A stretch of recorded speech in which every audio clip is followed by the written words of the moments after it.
Ang kwento ni Tomby.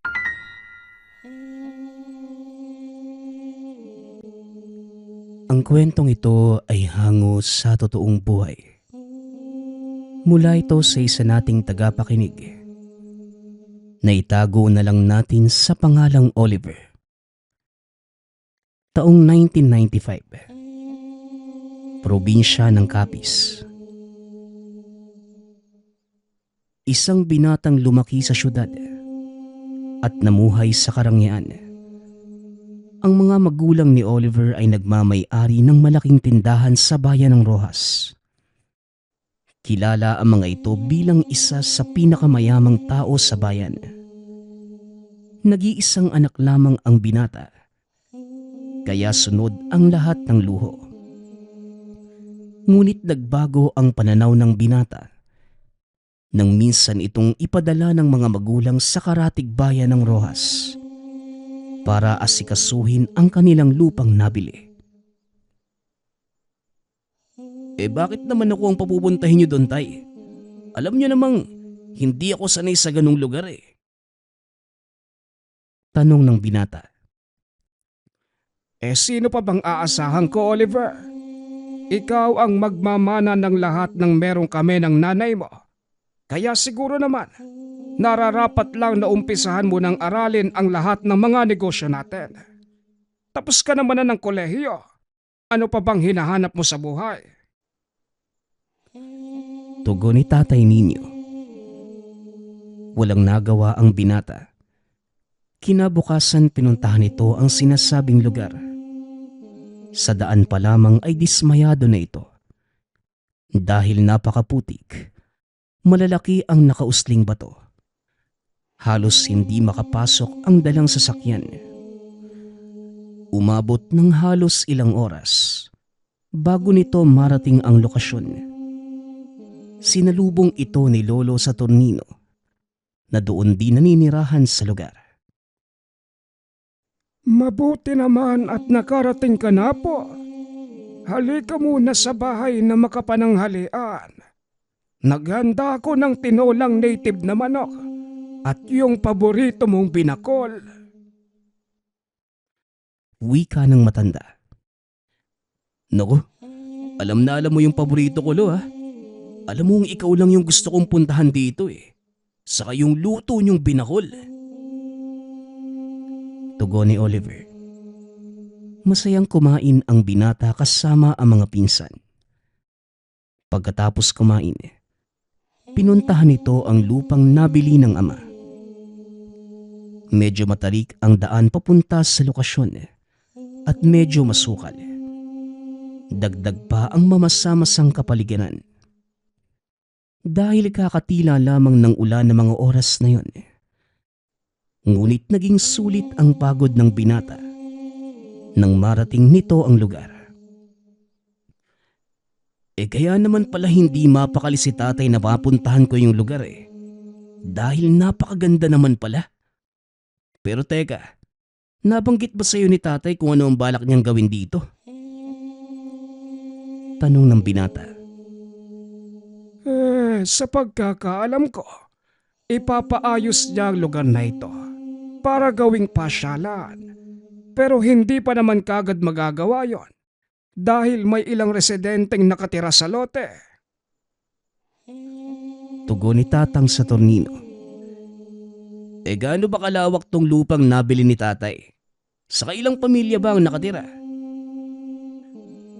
6 na hektarya ang kabuuan at 4 na pamilya ang nakatira sa iba't ibang bahagi ng lote. Nakausap na namin ang ilan, pero may isang bahay pa doon banda sa may talon na hindi namin napupuntahan dahil lumakas ang ulan ng mga nakaraang araw. Tugon ng matanda. Nagulat si Oliver sa sinabi nito dahil hindi nabanggit sa kanya ng ama na may talon na nakapaloob sa nabili nitong lote. May talon po? Saan bandalo? Malayo bang mula rito? Oo, may kasamang talon. Malayo mula sa kinaroroonan natin. Pero kung doon tayo dadaan sa kabilang dako, mas malapit. Kaso maglalakad ka pa. At hindi biro ang daan kasi naglipa na ang mga limatik sa lugar. O sige po sa susunod na lang po natin puntahan yung talon. Saka yung pamilyang nakatira doon. Matagal pa naman ako mananatili dito eh. Wika ng binata. Kinagabihan matapos ang hapunan, binisita ng mga pinsan si Oliver. Matagal ding hindi nagkita ang mga ito. Kaya naman naisipan nilang dumalaw at makipag-inuman. Malapit sa mga pinsan ang binata dahil minsang nanirahan ang mga ito sa kanilang tahanan sa syudad. Uy, tagal mo ding di nakadalaw dito pinsan Huling punta mo, hindi pa yata tayo marunong magsuot ng salawal Wika ni Edwin. Oo nga, pero alam mo, nakatapos ka sana ng pag-aaral kung nanatili ka lang sa bahay. Bakit ka nga ba umalis? Tanong ni Oliver. Hinahanap kasi ng katawan ko yung trabahong bukid Hindi ako sanay sa syudad. Pero ayos lang din, kahit papano naman. Malaki yung naitulong ni Tiyo ninyo sa amin. Maalala ko lang, alam mo ba yung daan papunta sa sinasabi ni Lolo sa Tornino? Yung talon doon sa kabilang dulo ng nabili ni tatay? Oo, insan. Alam ko yung daan papunta doon. Pero masyadong delikado Naglipa na sa lugar yung mga lintang gubat. Maliban pa doon, sobrang sukal na. May sabi-sabing namataan daw sa lugar yung isang malaking aso. Saka, may bahay doon na ang sabi ng mga tao, aswang daw yung nakatira. Wika ni Edwin.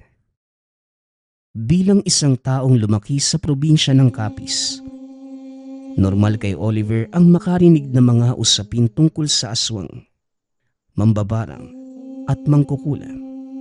Ngunit ni minsan ay hindi pa ito nagkakaroon ng pagkakataong makakita ng totoong nilalang. Marami din nga akong narinig tungkol sa mga ganyang bagay pinsan Pero ni minsan, hindi ako nakakita kahit isa.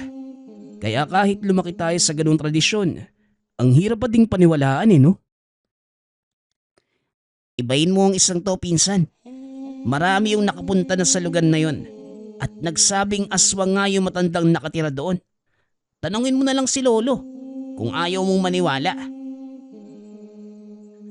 Wika ni Edwin. Habang nag-uusap ang magpinsan, lumapit si Tatang sa Tornino. Parang narinig ko yata ang pangalan ko O bakit? Anong meron? Kasi may sinasabi tong si Edwin tungkol doon sa bahay na malapit sa talon. Gaano po ba katotoong aswang yung nakatira doon? Totoo ang sinasabi ni Edwin. Dahil maging ako, kamunti ka nang mabiktima ng mga nilalang na nakatira sa lugar na yon. Alam kong alaga sila na matandang yon. Kaya kung pupunta ka sa lugar, wag na wag kang magpapaabot ng dilim, Oliver. Mapanganib na ang lugar na yon sa oras na lumubog ang araw. Wala pa naman po akong balak na pumunta sa lugar na yon. Siguro sa mga susunod na araw pa. Wika ni Oliver. At dahil medyo naparami na rin ang nainom, nagpa siya ng magpahinga ang magpipinsan. Kinabukasan, maagang bumalik si Edwin upang ayain si Oliver na mangisda. Uy pinsan, pupunta kami sa sapa ng mga kaibigan ko.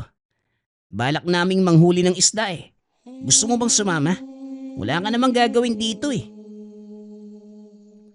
Tanong ni Edwin. Biglang sumingit sa usapan si Tatang sa Tornino. Manghuhuli ng isda ba ka mo? Baka kung saan kalokohan mo na naman dalhin yung pinsan mo, Edwin ha? Magtegil ka at nananahimik yang si Oliver dito sa bahay. Si Lolo talaga. Sa kabilang sapa nga po kami pupunta. Sa matagal na po ako nagbagong buhay, Lolo. Ano, Oliver? Sasama ka ba? O sige, wala naman akong gagawin dito eh. Lo, sasama po ako sa kanila ha. O sige, basta mag-iingat kayo. Hoy Edwin, ikaw nang bahala sa pinsan mo ha. Kapag may nangyari dyan, humanda ka talaga sa akin. Opo, Lolo. Ako na pong bahala. Sige po, Lo ah. Tutuloy na po kami. Habang naglalakad, walang tigil sa kakakwento si Edwin. Napapangiti naman si Oliver dahil wala pa din itong pinagbago. Wala ka pa ding pinagkaiba, no? Mahilig ka pa ding magkwento. Teka, parang ang layo na natin ah. Malapit na ba tayo? Tanong ng binata. Oo, malapit na tayo. Ayun na nga sinais ko. Kanina pa pala sila nakarating. Tugon ni Edwin. Dahil hindi naman alam ni Oliver ang gagawin, pinili na lamang nitong mag-antay sa gilid ng sapa habang nangunguriente ng isda ang pinsan at mga kaibigan nito. Sa kalagitnaan ng panghuhuli ng isda, napansin ni Oliver ang isang matandang namumulot ng suso sa gilid ng palayan. Malapit lamang ito sa kanya, kaya nadidinig niyang nagsasalitang mag-isa ang matanda. Ay nako, napakadami nyo na naman dito sa palayan. Uubusin nyo na naman ang mga tanim kong palay. Lumipat nga kayo sa sapa. Wika ng matanda, sabay hagis ng mga napulot na suso. Aksidenteng natamaan si Oliver. Napaaray ang binata dahilan para mapatayo sina Edwin. Bakit pinsan? Anong nangyari? Habang papalapit kay Oliver, nakita nitong puro putik ang damit ng pinsan dahil sa mga susong inihagis na matanda. Wala to pinsan. Sige na, magpatuloy na kayo sa panghuhuli nang makarami tayo. Saan galing yung putik sa damit mo? Muling tanong ng binata, sabay lingon sa matandang papalapit sa kanila. Kagad naman itong kinumpronta ni Edwin, ngunit inawat ito ni Oliver. Sandali lang, hindi naman sinasadya ng tao, Edwin, kaya hayaan mo na. Pasensya ka na. Hindi ko kasi alam na nandiyan ka. Nasaktan ka ba, iho? Tanong na matanda. Nako, hindi naman po manong. Ayos lang po ko. Tugon ng binata. Nakahinga ng maluwag ang matanda. Dahil ang buong akala nito, nasugatan si Oliver dahil sa mga ibinatong suso. Matapos ang pag-uusap, kagad nang bumalik sa pagtatrabaho ang matanda. Umusad na din sila Oliver papunta sa dulo ng sapa. Ilang sandali pa, nag-aya na si Edwin na umuwi dahil mababa na ang karga ng kanilang baterya. Tara, uwi na tayo. Medyo mahina na yung baterya natin eh. At isa pa, marami na din naman tayo nahuli. Nasaan na pala yung matanda? Bakit hindi natin bigyan ng ilang perasong isda? Wika ni Edwin. Nilingon ni Oliver ang matanda. Ngunit wala na ito. Mukhang umuwi na din yata si Tatang eh. Hayaan mo na. Tara na at mukhang uulan na naman. Tugon ni Oliver. Pagkarating sa tahanan, kagad inasikaso ni Edwin ang isda. Samantalang si Oliver naman ay kinausap ni Tatang sa tornino. Nakahanap na ako ng sasama sa atin papunta doon sa pinakadulo. Kabisado nila ang lugar at alam din nila ang pinakamadaling daan para makapasok at makalabas sa lugar. Wika ni Tatang Saturnino. Mabuti naman po, Lolo. Kailan daw po siya pwede? Ikaw, kung kailan mo gustong pumunta, pwede din namang bukas. Total mukhang hindi naman na umulan ng mga ilang araw. Tuyo na ang paligid. O sige po, Lo. Bukas po ng bandang tanghali tayo pupunta. Sigurado kasing tatanghaliin ako ng gising nito eh. Naghahanda na naman ng pulutan si Edwin eh. Tugon ni Oliver. Kagad namang nag-utos si Tatang Saturnino na pasabihan ang kausap nitong tao tungkol sa sinabing lakad nila Oliver. Hindi nga nagkamali ang binata. Kinabukasan, tanghali na itong nagising at medyo naparami ang inom. Paglabas ng silid ng binata, nag-aantay na sa kanila ang taong kausap ni Tatang Saturnino na si Benji. Magandang umaga po. Mabuti naman at nagising ka na. Siya nga pala ito si Benji. Ang sinasabi kong sasama sa iyo papunta doon sa bahagi ng lupang malapit sa talon. Pasensya na at hindi ako makakasama. Gawa ng masakit na ang mga kasukasuan ko. At mukhang hindi ko kakayanin ng ganong kalayong lakaran. Pero huwag kang mag-alala. Kagaya ng sinabi ko, kabisado ni Benji ang lugar. Wika ng matanda. Ganun po ba? O sige, kami na lang ni Edwin ang pupunta. Nako, mukhang malabo ding makasama si Edwin. May pinapagawa sa kanya ang Teo Karding mo. Huwag kang mag-alala, Oliver. Ako nang bahala sa'yo. Wika ni Benji.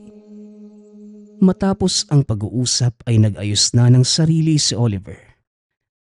Medyo malayo-layo ang lakaran nila, kaya hindi na nagsayang pa ng oras ang binata. Habang nasa daan, panay ang kwento ng kasama. Nakikisakay lamang ang binata dahil wala naman itong alam sa sinasabi nito.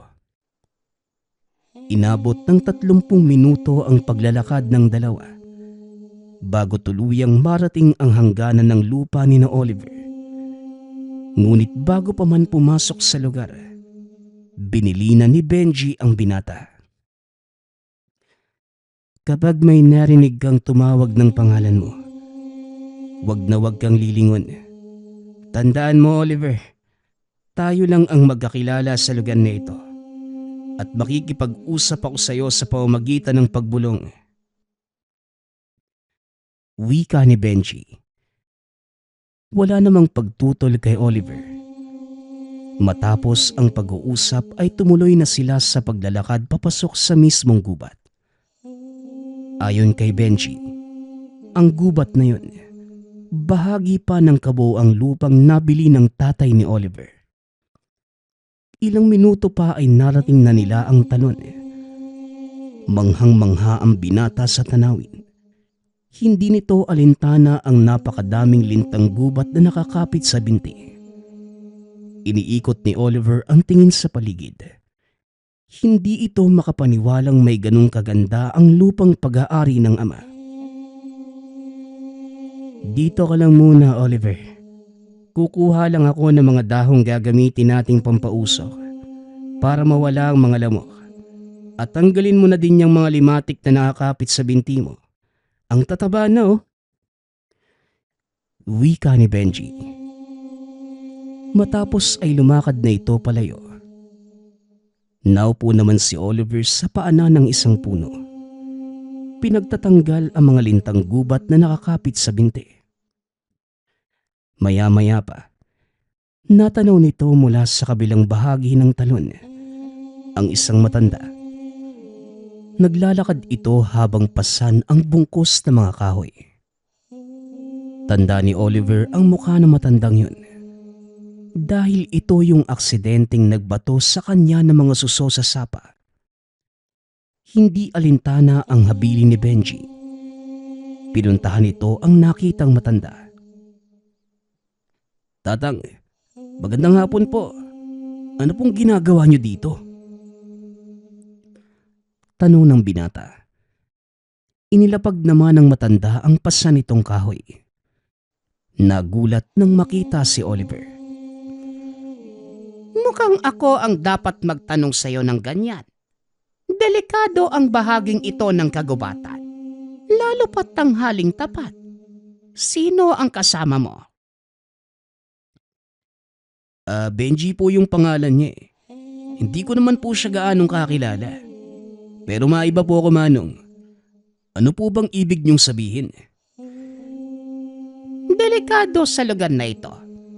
Dahil walang pinipiling oras ang mga elemento para sumalakay. Hindi na gaanong naaabot na mga tao ang bahaging ito ng bayan.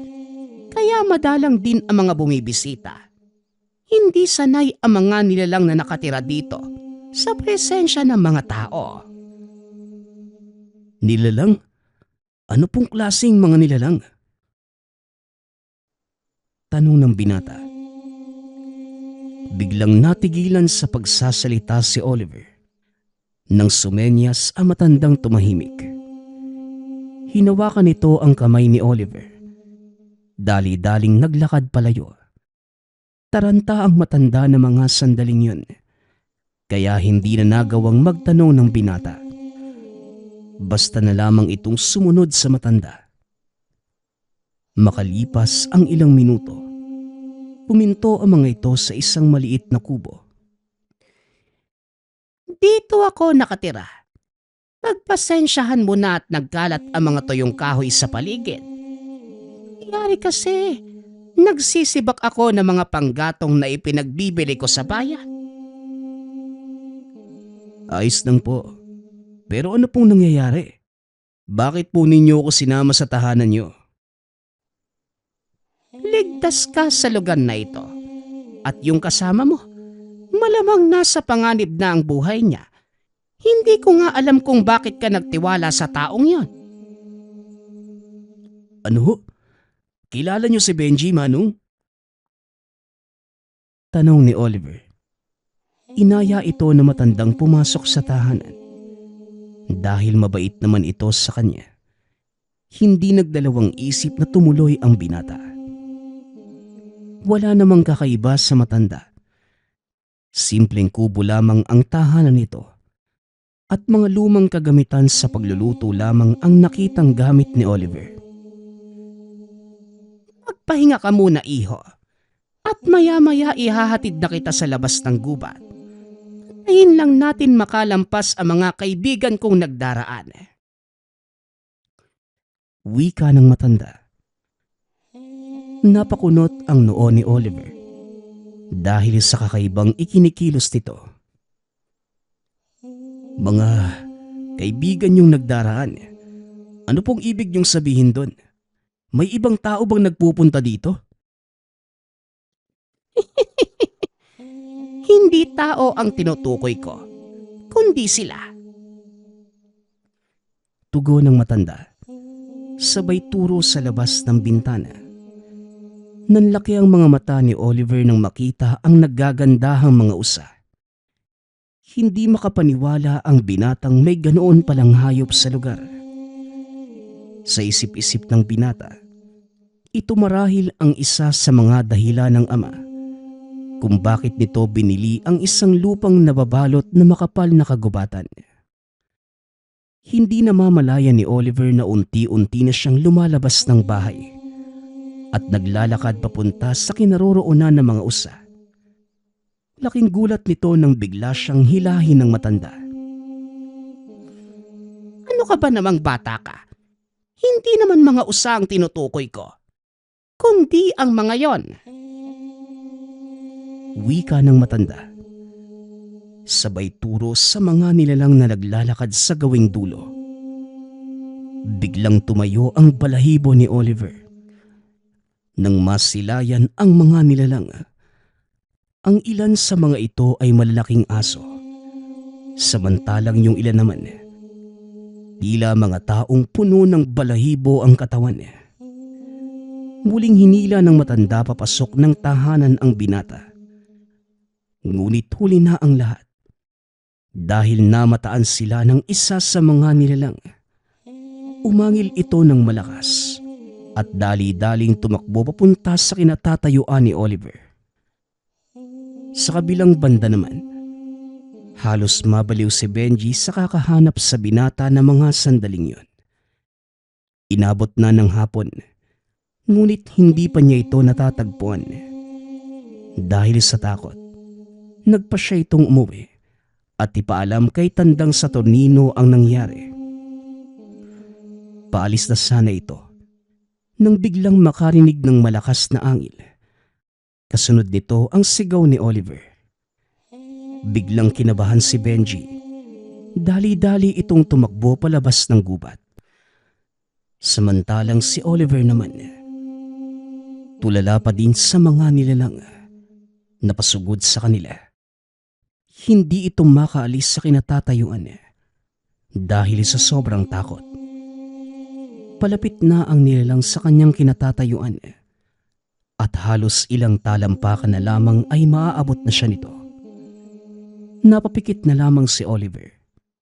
Inantay na may kumalmot o hindi naman kaya ay may kumagat sa kanya. Ngunit ilang segundo na ang nakalipas. Walang nangyari. Bigla ding tumahimik ang paligid. Kaya marahan itong binuksan ng mga mata. Laking gulat ng binata. Nakita nitong nakatayo sa harapan niya ang matanda, habang nakalapat ang palad sa noo ng nilalang. Napaatras ang binata. Dahan-dahang naglakad papunta sa kubo ng matanda. Pinagmamasdan nito ang nilalang na nooy unti-unti ring tumayo at naglakad palayo sa lugar. Maya-maya pa, bumalik na ang matanda sa loob ng kubo. Nakangiti pa itong umupo sa harapan ni Oliver. Nasaktan ka ba, iho? Pasensya ka na at kamuntikan kang sakmali ng mga kaibigan kong nagbabantay sa lugar na ito. Siya nga pala, Matias ang pangalan ko. Maaari mo kong tawaging Tandang Matias. Wika ng matanda. Hindi pa din makapagsalita ang binata. Hindi rin ito magawang makatayo. Napakalakas ng panginginig ng tuhod nito dahil sa sobrang takot. Pilit naman itong pinapakalma ng matanda. Matapos makainom ng tubig, nahimasmasan si Oliver at ang unang naging tanong nito ay, anong ginagawa ng mga nilalang na yun sa kagubatang to? Saka, hindi ba kayo din yung matandang aksidenteng naghagis sa akin ng mga suso? Oo nga, at natatandaan na kita. Pasensya ka na, iho. Talagang hindi ko na malayang naroon ka na mga oras na yon. Naku Manong, huwag mo na pong alalahanin yun. Salamat naman kung ganon. Bueno, kagaya ng sinabi ko, ang mga nilalang na yon ang siyang nagbabantay sa lugar na ito. Paminsan-minsan ay nagdaraan sila upang siguraduhin walang ibang nakakapasok para manggulo sa lugar na ito. Bantay ng lugar? Teka, sinasabi niyo po bang Matias ang pangalan niyo? Kayo po ba yung sinasabi nilang aswang na nakatira malapit sa talon? Yun ang tawag sa akin ng mga tao. Pero sasabihin ko sa'yo, iho, hindi yon totoo. Kung aswang man ako, di sana hindi na kita pinaabot pa dito sa kubo. Ano pong ginagawa niyo dito? Hindi ba kayo nahihirapang manirahan sa ganitong uri ng lugar? Malayo sa sibilisasyon at walang kahit sinong pwedeng mahingaan ng tulong kung sakali. Maraming tutulong sa akin dito, iho. Isa pa, mas gusto ko ang buhay na tahimik. Ayoko ng ingay na gawa ng mga tao. Masyadong masakit sa tenga. Pag-uusap ng dalawa. Sa hindi malamang kadahilanan, tila sang-ayon si Oliver sa sinasabi nito. Masyado nang magulo ang kapatagan at puro dumi na rin ang paligid. Masyadong naaliw si Oliver sa pakikipag-usap sa matanda at hindi na namalayang madilim na. Bigla itong nataranta, akmang lalabas na ng kubo, nang biglang pigilan ni Tandang Matias. Sandali lang, iho. Hindi ka na maaaring lumabas ng kubo sa ganitong oras. Madilim na at nagkalat na sa paligid ang mga nilalang na kumakain ng laman ng tao. Ito ang oras ng kanilang paghahanap ng makakain. Wika ng matanda. Muling naupo si Oliver at nabalisa. Alam nitong nag-aalala si Lolo sa tornino. Nako, siguradong mamamatay sa pag-aalala ang lolo ko. Paano ba to? Huwag kang mag-alala. Hindi na sila lalabas ng tahanan para hanapin ka. Lalo pa sa ganitong oras. Walang sino man ang nangangahas na pumasok sa bahaging ito ng kagubatan. Kapag lumubog na ang araw, dito ka na muna magpalipas ng gabi. Wika ni Tandang Matias. Wala namang nagawa si Oliver, kundi sundin ang sinabi ng matanda. Natatakot din itong umalis sa lugar matapos na mga nasaksihan niya. Samantala, sa tahanan naman ng binata, hindi magkamayaw ang mga pinsan at tiyuhin ng binata sa nangyari. Sinisisi ng mga ito si Benji dahil pinabayaan ito si Oliver. Tama na, sisihan. Hindi natin mahanap ang pinsan nyo sa ganyang paraan. Masyado na ding mapanganib kung susuong tayo sa kagubatan ngayon. Ipagpabukas na lang natin ang paghahanap. Alam kong makakahanap ng paraan si Oliver. Wika ng matanda habang inaawat ang mga pinsan ng binata. Kinuyog na mga ito si Benji dahil pinabayaan itong mawala sa kagubatan ang pinsan niya. Kinabukasan, maagang naghanda sina Edwin upang puntahan ang lugar kung saan iniwan ni Benji si Oliver. Pagkarating sa lugar, hindi na nagsayang pa ng oras ang pangkat. Dali-daling naganap ng palatandaan ang mga ito. Ngunit sa kasamaang palad, walang anumang bakas na naiwan sa lugar si Oliver. Dito ko lang siya iniwan sa punong ito. Natatandaan ko ang lahat dahil sinabihan ko siyang kukuha lang ako ng dahong pampausok. Wika ni Benji habang iniikot ang tingin sa paligid. Balik naman tayo sa kinaroroonan ni Oliver. Oliver, iho, gumising ka at mukhang nandito na ang mga kamag-anak mong naghahanap sa'yo. Wika ni Tandang Matias. Dali-dali namang bumangon ang binata. Lumabas ng kubo. Nasaan ho sila, Manong? Wala namang tao dito eh. Malayo sila sa kinaroroonan natin. Mukhang naroon sila ngayon sa lugar na pinagbulan mo kahapon. Wika ng matanda. Dali-daling nag-ayos ng mga kagamitan si Oliver. Kung ganun, kailangan nilang malamang nandito. Sandali lang. Delikado kung papupuntahin mo sila sa lugar na ito. Masyadong maraming nilalang na magagambala kung sakali. Tahakin mo ang daang ito. Diretso lang. At mararating mo na ang lugar kung saan ka iniwan ng kasama mo kahapon. Maraming salamat po, Manong. Sige po, mauuna na ako. Wika ni Oliver. Ngunit bago pa ito tuluyang makalis, may iniabot sa kanya si Tandang Matias. Maliit na kulay itim na sisid lang naglalaman ng ilang buto ng isang uri ng halaman. Dalhin mo ito, iho, para kung sakaling naisin mong makabalik sa lugar na ito, hindi ka maliligaw. Sige na, puntahan mo na ang mga kasamahan mo. Tugon ni Tandang Matias. Dali-dali namang tinahak ni Oliver ang daang itinuro ng matanda.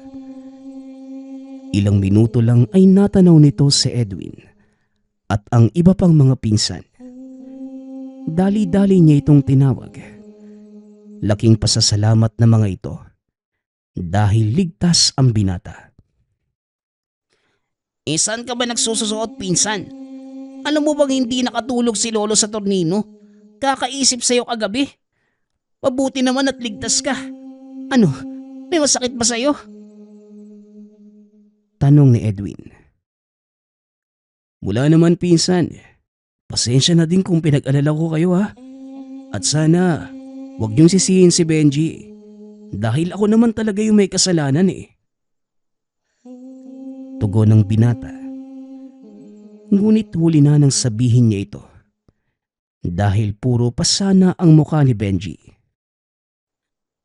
Huli na, insan. Nakatikim na siya sa iba natin mga pinsan eh. Ang mabuti pa, umalis na tayo dito. Bago pa tuluyang bumagsak yung ulan na yan. Wika ni Edwin. Pagkarating naman sa tahanan ni Tatang sa tornino, hindi magkamayaw ang matanda. Laking pasasalamat nito dahil ligtas na nakauwi ang apo. Saan ka ba nagpuntang bata ka? Hindi ako nakatulog buong gabi. Iniisip ko kung napano ka na at baka nilapa ka na ng kung anong nilalang doon. Wika ni Tatang sa tornino. Pasensya na po kayo sa katigasan ng ulo ko, Lolo, ha. Hayaan nyo, hindi na po mauulit. Siya nga pala, nakita ko na yung lugar at parang alam ko na din ang totoong dahilan ni Tatay kung bakit niya binili yung lupa. May dahilan ng iyong ama na tanging siya lamang ang nakakaalam. At kung ano man yon, alam kong para din ito sa ikabubuti ng lahat. O siya, maglinis ka na ng katawan mo at magbihis para magamot ko na ang mga sugat mo. Wika ni Tatang sa tornino. Punong-puno ng maliliit na sugat sa katawan ng binata dahil sa mga linta at ilang galos mula naman sa mga halamang nadadaanan.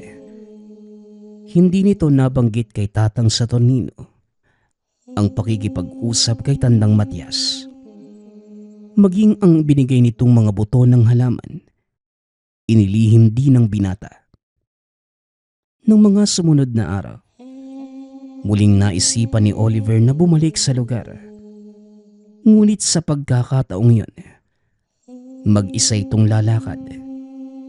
Nagdala ng ilang pirasong dilata ang binata at mga pagkaing hindi madalas matikman ni Tandang Matias, kagaya ng tinapay at kung ano pa.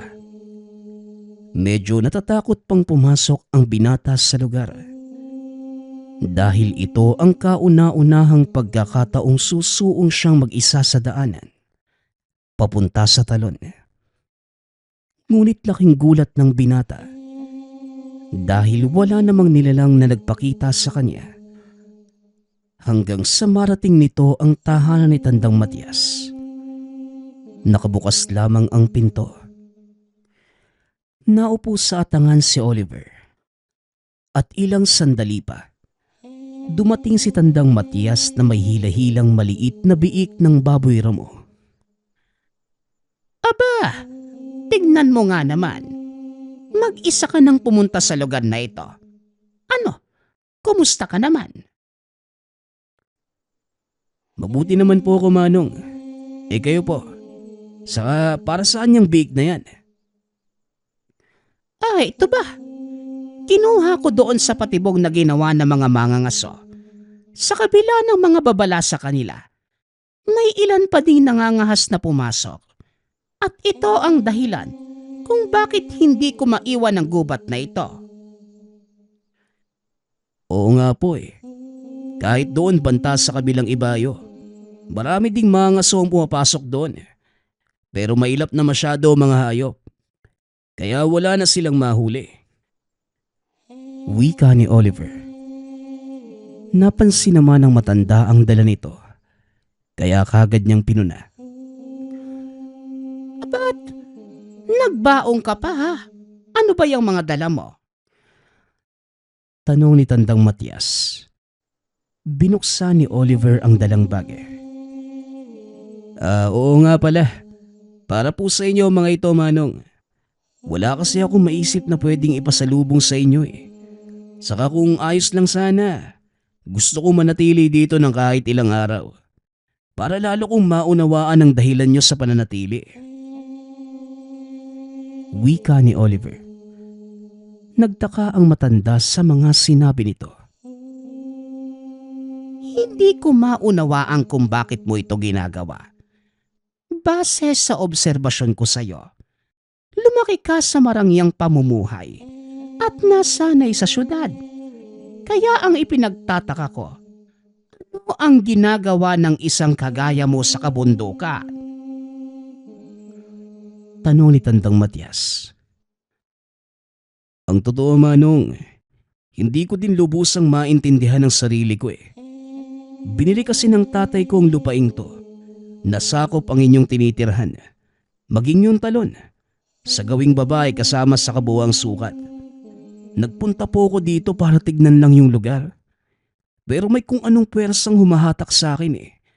Kaya heto ako ngayon sa harapan niyo. Pagpapaliwanag ng binata.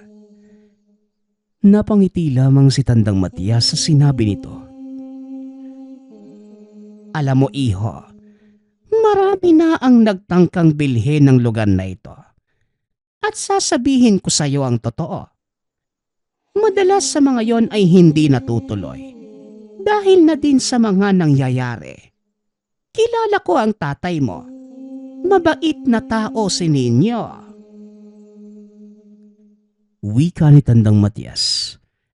Bagay na hindi nabanggit sa kanya ng ama bago ito umalis. Kung ganun, nagkita na pala kayo ni tatay noon? Hindi lang nagkita. Kung alam mo lang na halos naging palaruan ng iyong ama ang lugar na ito noong kabataan niya. Kaso, lumilipas ang panahon at ang dating paslit na kilala ko, may sarili ng buhay. Wika ng matanda. Ayon pa dito, nasaksihan ni Tatay Ninyo ang lahat ng kahiwagaan ng lugar na yon at napamahal siya dito, maging sa mga nakakatakot na nilalang na nakita ni Oliver. Kung ganun, malapit po pala talaga sa inyo si tatay, no? Bakit hindi niyo naman sinabi sa akin nung una ako nagawi dito? May pagkakataon para sa lahat ng bagay, Utoy. At naramdaman kong hindi yon ang tamang oras para sabihin sa iyo ang lahat. Alam kong darating ang panahong pupunta ka din dito. Isa yon sa mga ipinangako sa akin ng iyong ama. Ganun po ba? Masaya po ako, Manong, at naging magkaibigan pala kayo ni tatay. At isang bagay pa ang sinabi sa akin ng iyong ama. Noong bata pa siya, ayon sa kanya, bibilhin niya ang buong kagubatang ito para pangalagaan laban sa mga masasamang tao. At mukhang nagkatotoo ang pangako niyang yon. Wika ni Tandang Matias. Nung mga sandaling yun, dala-dala ni Oliver ang papeles ng lupa. Binili niya ito mula sa isang mayamang negosyanteng una nang bumili nito. Kaso hindi napakinabangan dahil na din sa mga kababalaghang nangyayari. Ito po ang mga dokumentong magpapatunay na pag-aari na ni tatay ang lupaing to. At kahit ang pamahalaan, wala nang magagawa. Dahil nakapangalan na to sa... Teka, bakit sa akin nakapangalan to? Gulat na gulat si Oliver nang mabasa ang kabuuang dokumento. Hindi nito inaasahang nakapangalan sa kanya ang lupaing binili ng ama.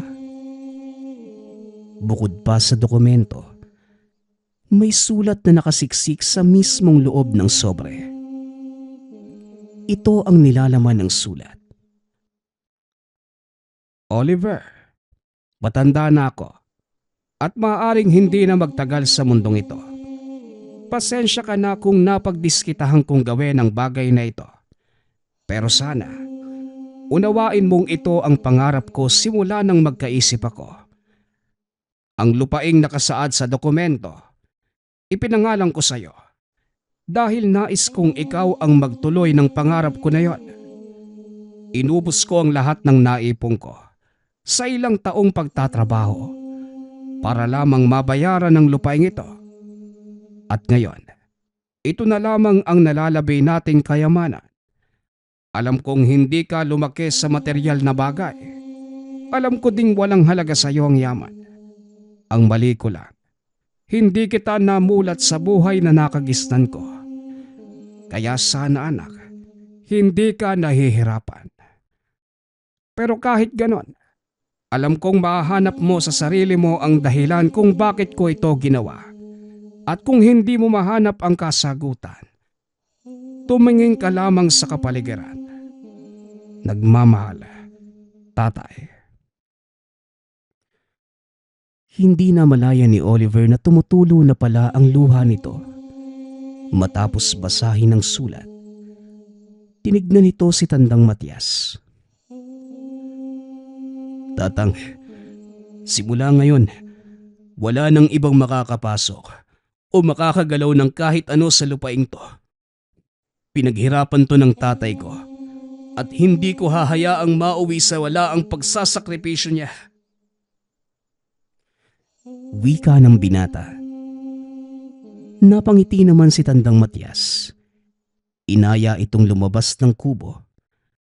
Napaatras ang binata nang makitang nagtipon ang iba't ibang nilalang sa labas ng bahay.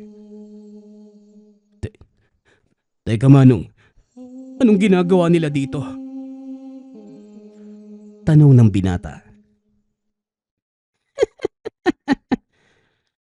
Ano pa nga ba? Binabati ang kanilang bagong kaibigan. Huwag kang matakot, iho.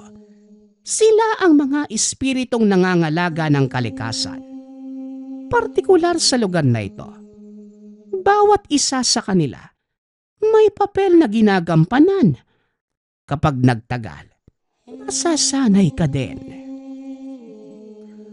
Pagpapaliwanag ni Tandang Matias. Hawak-hawak nito ang balikat ni Oliver. Nakikita ang lahat ng uri ng nilalang na naninirahan sa kagubatan. Kahit ang pinakamaliit na elemento, naroon upang bumate. Nang itinaas ni Tandang Matias ang kamay, biglang nagsipagluhod ang mga nilalang na nasa lupa. Ibinuka naman ng mga nilalang na nasa himpapawid ang kanilang mga pakpak bilang pagpupugay. Teka Manong, ano po bang ginagawa nila? Bakit parang sinasamba ka nila? Normal lang ang kanilang ginagawa. Lalo kapag kaharap nila ang kanilang prinsipe. Nanlaki ang mga mata ni Oliver nang biglang lumitaw sa harapan niya ang isang matipunong lalaki. At sino ka naman? Nasaan na si Tandang Matias? Tanong ng binata. Ako pa din ito, Oliver. Nasa totoong anyo lang. Pero hindi ako maaaring magtagal sa ganitong itsura. Kapag nandito ako sa mundo niyo, nais ko lang ipakilala ang totoo kong pagkatao. Kagaya ng ginawa mo, wala kang itinago sa akin. Malinis ang hangarin mo. At higit sa lahat, mabuti ang iyong puso. Kaya walang dahilan para ilihim ko pa sa iyo ang tunay kong pagkatao. Tugon ng nilalang. Ilang sandali lang ay bumalik na ito sa anyong matanda. Pwede ba? Huwag ka na magbagong anyo, Manong. Masanay ako sa itsura mong yan eh. Nakakatakot pala yung totoo mong anyo. Ang laki mong tao, tapos nagliliwanag pa yung mga mata mo. Wika ng binata. Tumawa naman ng malakas sa matanda.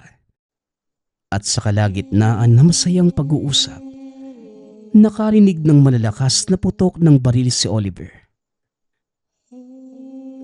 Mga ngaso, malapit lamang sila sa busay.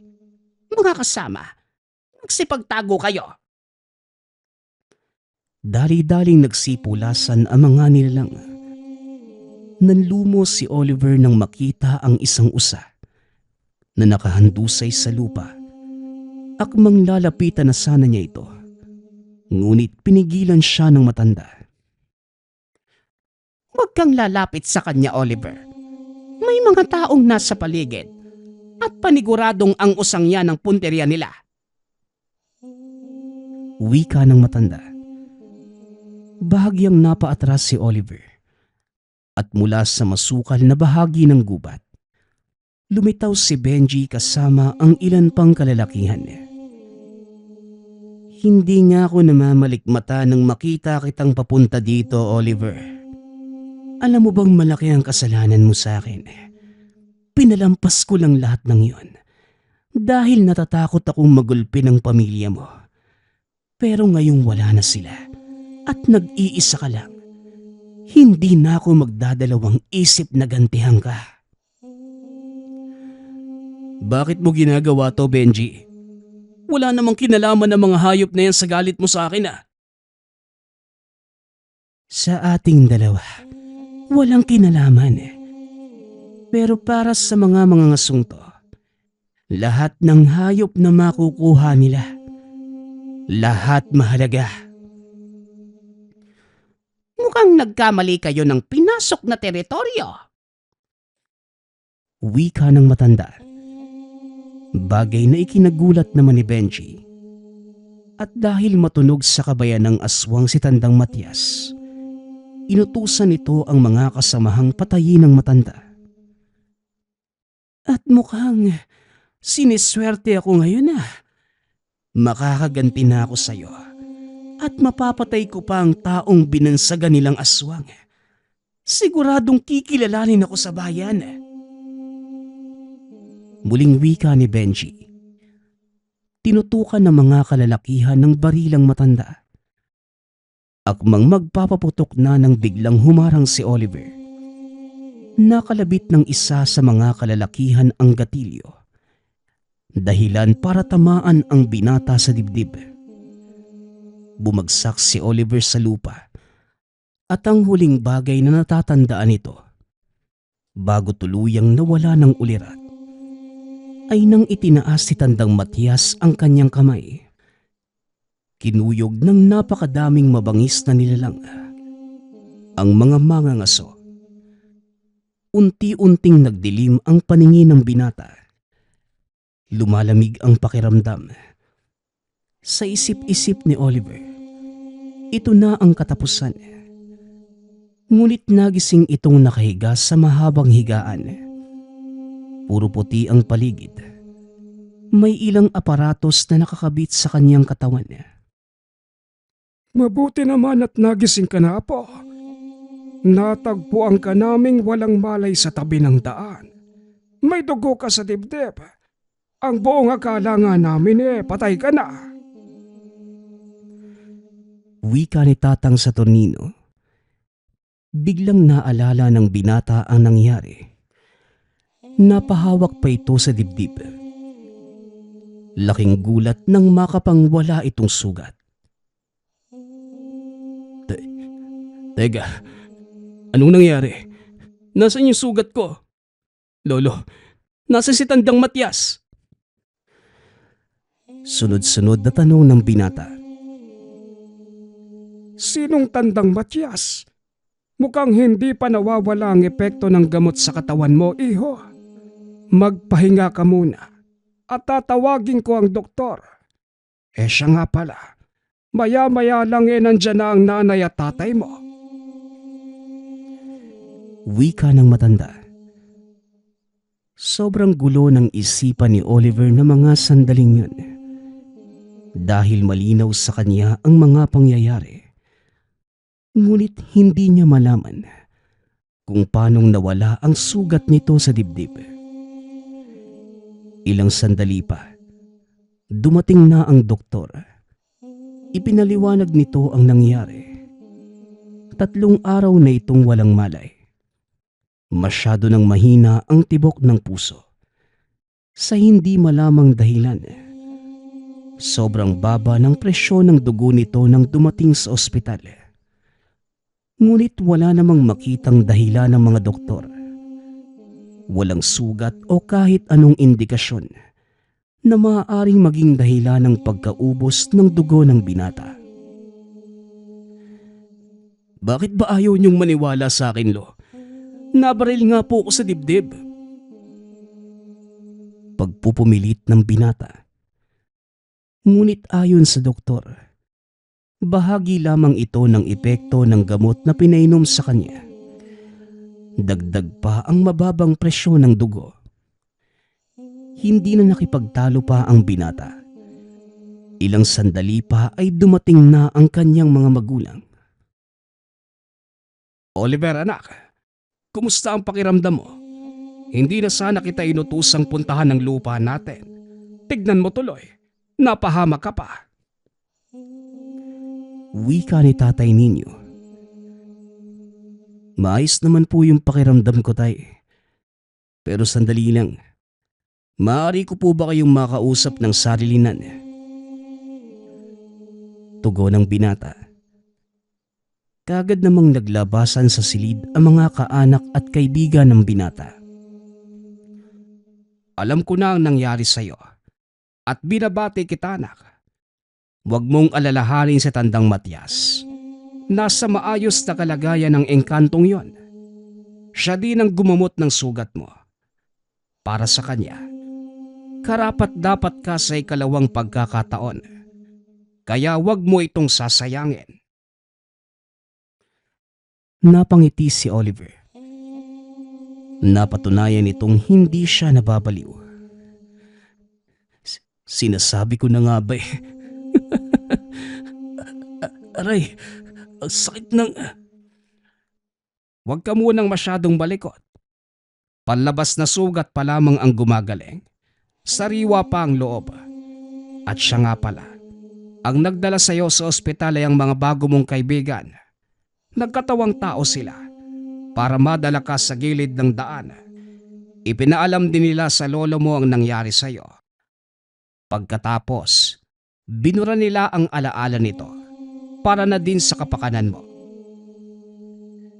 Muling wika ni Tatay Ninyo. Ilang araw na ang lumipas at tuluyang nakalabas ng ospital si Oliver. Nagpa siya itong bumalik sa lupa nilang nabili para bisitahin si Tandang Matias. Pagkarating sa lugar, napansin ni Oliver ang ilang kataong nagsusukat at sa gawing dulo, nakatayo na ang bakod na nagsisilbing harang para sa mga mangangaso. Sa wakas, natupad na din ang pangarap ng ama. Masaya ang binatang naging bahagi siya nito. Sa paglipas ng panahon, lalong yumabong ang bahaging ito ng kagubatan. Pinagbawalan din ang mga taong pumasok sa lugar. Dahil dito pinakakawalan ang mga hayop na nanganganib ng maubos. Naging advokasya ng binata ang ganitong gawain. Dahil na din sa nakita nitong kagandahan ng hindi nagagalaw na kalikasan. Sa kasalukuyan, naninirahan sa syudad ng Davao ang binata. Pinili nitong iwanan sa pangangalaga ng probinsyal na pamahalaan ng lupain para na din mas lalong mabantayan. At kagaya ng ginawa ng ama, bumili ng malawak na lupain ng binata upang gawing sanktuaryo ng mga hayop na nanganganib ng maubos. At tila pinag-aadya ng panahong umayon kay Oliver ang swerte. Dahil hindi lang sa 2 probinsya nagkaroon ng ari-arian si Oliver, kundi maging sa iba pang lalawigan sa bansa. Ginawa niya ito bilang panata at pangakong patuloy na pangangalagaan ang kalikasan para sa susunod na henerasyon. Kaya para sa lahat, palagi nating tatandaan, iisa lamang ang ating mundo at bilang tao, tungkulin natin itong pangalagaan. Nagpapasalamat nga pala ako sa lahat ng sumusuporta sa ating channel. Nawa ay patuloy niyong suportahan at pakinggan ang ating mga kwento. Hanggang sa muling pakikinig. Paalam.